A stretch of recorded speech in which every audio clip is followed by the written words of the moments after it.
The dice rolling aspect of pen and paper games can often be one of the more confusing aspects to new players, so I'm going to talk about that just a little bit here. The rolling of the dice is used to represent skill checks or attempts at doing something, and as I said before in the intro video, this sort of represents the random chance to succeed or fail, but it's not all completely random.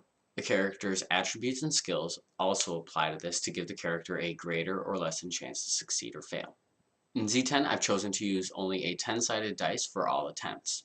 This also helps it be seen a little bit simpler with smaller numbers for results, as well as easily being able to look at it in a sort of 10% ranking in a percentage sort of way of looking at things. There are two types of attempts that you can make. There's the skill check, which is a difficulty check. So you're rolling to attempt to hit a target value. This might be a check against an opponent's standing DC, also known as defense. It might be a repair check to fix something. The other type is contested rolls, in which one roll is compared against another.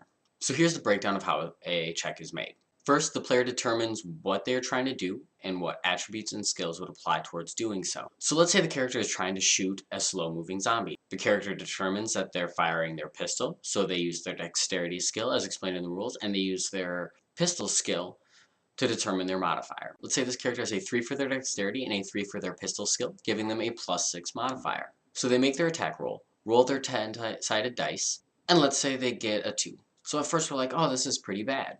But they also get to add their modifier. So now the result is an 8, because 6 plus 2 is 8. As a GM, I might have given slow zombies a standing defense value of 6. So in this instance, the player would have indeed hit the target. Things that make more difficult can be applied as penalties. So yeah, this is how skill checks are made and a little bit about it. Hopefully this helps you get a little bit better of idea of what you're doing when you're playing.